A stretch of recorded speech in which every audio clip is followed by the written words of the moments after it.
से किया जाता है। प्लास्टर हमारा दो तरीका से करते हैं। एक हमारा सीमेंट स्लरी का प्लास्टर करते हैं, जो जिसमें हम फाइन साइड मतलब जनरल यूज करते हैं। दूसरा हम इसमें जिप्सम प्लास्टर का यूज करते हैं। और यहाँ हमारे यहाँ पे जो काम हो रहा है, हम यहाँ पे जिप्सम प्लास्टर यूज कर रहे हैं। तो जिप्सम प्लास्टर यूज हमारा प्लास्टर में यूज होता है।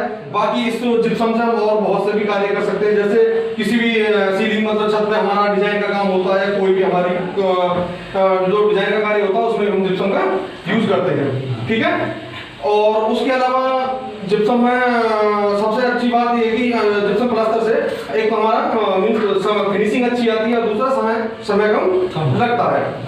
अब जो हमें कुछ चीजें हैं जो हमें काम शुरू करने से पहले कहीं भी हमें जो बहुत चीजें हैं जिनको ध्यान देना चाहिए या जिनको हम याद रखना चाहिए हमेशा काम करने से पहले। सबसे पहले चीज है कि कोई भी चीज है मतलब हमें जहां भी हमको काम करना वहां पे एरिया साफ सुथरा होना चाहिए। उसके अलावा मटेरियल को धरने का जो स्थान है वो इस टाइप का होना चाहिए जहां पर कहीं पानी या मॉइस्चर ना हो, दीवार से अलग होना चाहिए। उसके अलावा इन सब चीजों को हमें कवर करके रखना चाहिए। पॉलिथीन से हम अपने जिप्सम का जो भी हमारा मटेरियल उसको कवर करके रखेंगे। और एक से दूसरे स्थान पर ले जाने के लिए हम किसी ट्रॉली, जो हमारी व्हील वाली ट्रॉली होती है, हम उसको यूज करते हैं। ठीक है। अब आते हैं हम काम करने वाली स्थिति पे। जैसे अभी यहाँ पे हमारा ब्लॉक वर्क हो रखा है, ब्रिक वर्क नहीं, आप जैसा देख सकते हो। ठीक है। तो यहाँ ब्लॉक वर्क हो रखा है, जिस भी हम दीवार पे जहां भी हम प्लास्टर करेंगे वो दीवार कम से कम भी 7 दिन उसकी तराई होनी चाहिए, कम से कम। ठीक है। उसके बाद हम काम करने के जब काम शुरू करते हैं तो सबसे पहले हम देखते हैं कि अपना दीवार का लेवल चेक करेंगे कि हमारा दीवार का लेवल ठीक है या नहीं है, कहीं का कोई प्रॉब्लम तो नहीं है। तो उसके लिए हम क्या यूज करते हैं, उसके लिए हम स्प्लिट लेवल यूज करते हैं। आप सब जानते हो स्प्लिट लेवल को।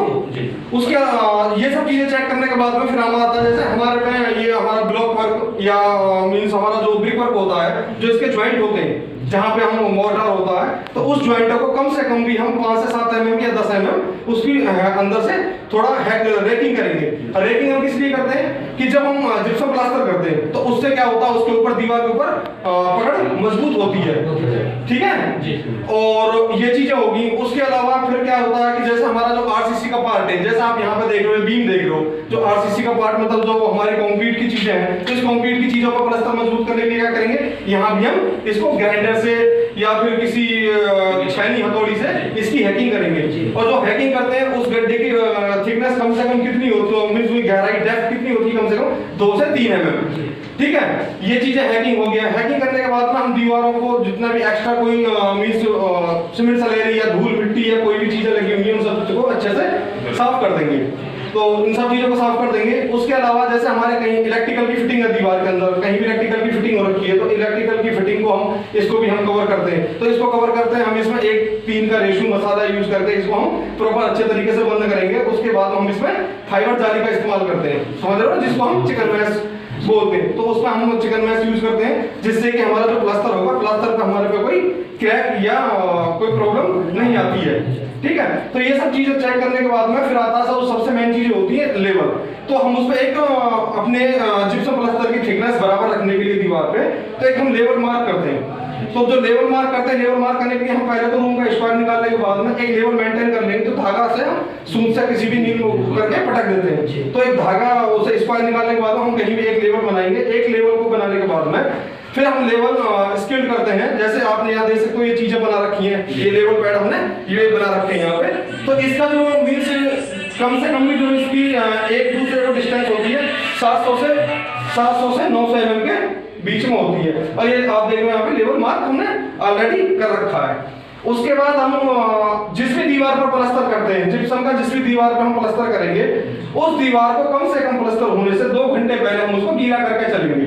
गीला क्यों करते हैं? गीला हम इसलिए करते हैं कि जो हम जिप्सम और जिप्सम जो यूज करेंगे, होता क्या है कि हमारी ये दीवार मतलब सूखी हुई है। जब हम इसमें प्लास्टर यूज करेंगे तो क्या होगा, दीवार जो हमारा जिप्सम का जो पानी है उस पानी को सोख लेगी। तो पानी को सोख लेगी तो प्रॉपर बॉन्डिंग नहीं बन पाएगी और हमारे प्लास्टर में स्ट्रेंथ नहीं आएगी। तो क्या होगा, उस दिन में पपड़ी बन के छूट जाएगा या गिर जाएगा। इसलिए हम काम करने से पहले दीवार को 2 घंटा पहले गीला करके चलेंगे। लेवल हो गया, दीवार गीली होगी। उसके बाद में हम एक बॉन्ड एजेंट बॉन्ड लगाते हैं, सॉरी जो बॉन्ड लगाते हैं, जो आप देख लो, बॉन्ड को हम क्या करेंगे, बॉन्ड को हम जो लगाते हैं हम इसमें बुर्स और रोलर बुर्स का इस्तेमाल करते हैं। आरसीसी का एरिया जैसे मान लो कॉलम का फेस है या कहीं पे बीम है, तो उस पर हम जो बॉन्ड यूज करते हैं उसको हम रोलर बुश से करेंगे और दीवार को हम बुश से इस्तेमाल करके उसको बॉन्ड को यूज करते हैं। ठीक है, बॉन्ड लगने के बाद में हम प्लास्टर अपना कार्य शुरू करेंगे। अब आता है हमारा जिप्सम का जो हम मिक्सिंग करते हैं। जो जिप्सम की जो मिक्सिंग होती है उसका जो रेशो होता है, उसका रेशो पानी हम उसमें 1 लीटर पानी में मिनिमम कम से कम भी 1.5 लीटर जिप्सम 1.5 kg जिप्सम इस्तेमाल करेंगे और उसका पेस्ट अच्छे उपकरणों से बनाएंगे। अच्छे तरीका से हम उसको बनाने के बाद में जिससे उसमें एयर वेट या कोई एयर बबल्स नहीं बने, जब वो खत्म हो जाते हैं तो जिप्सम का हमारा अच्छा पेस्ट बन जाता है। उस पेस्ट को हम कम से कम भी हम इतना पेस्ट बनाए तो हम उस पेस्ट को आधे घंटे के अंदर अंदर यूज कर सकें। अदरवाइज आधे घंटे से ज्यादा हम टाइम लेंगे तो उसकी सेटिंग बहुत जल्दी होती है, बहुत जल्दी सूखना ड्राई करना शुरू कर देता है और वो यूजेबल हम उसको यूज नहीं कर पाएंगे। समझ रहे हो? तो ये चीजें आप अच्छे से समझो। दूसरी चीजें होती हैं कि जैसे हमारे इलेक्ट्रिकल के बॉक्स हैं, तो हमारे दीवार में इलेक्ट्रिकल के बॉक्स होते हैं, उनको हम किसी थर्मोकोल से अच्छे से कवर करके चलेंगे जिससे कि उसमें हमारा जिप्सम का प्लास्टर ना घुसे। या बाय द वे किसी आपके वर्कर को नहीं पता, हो सकता है वो उसके ऊपर भी जिप्सम कर दे तो बाद में हमको ही प्रॉब्लम होगी, उसको दोबारा से फिर हमें हटाना पड़ेगा, करना पड़ेगा। एक काम हम 2 बार करने से हमको बचना चाहिए, हमको कोई भी काम रिवर नहीं करना है। ये सब चीजें हमको माइंड में रख के चलनी है। ठीक है, तो हम जिप्सम यूज हो गया, उसको हम अच्छे से फिर अपना जब जिप्सम फिनिश हो जाता है, जिप्सम हम कर देते हैं तो जिप्सम को हम दोबारा से फंटी से या स्पिरिट लेवल से चेक करेंगे।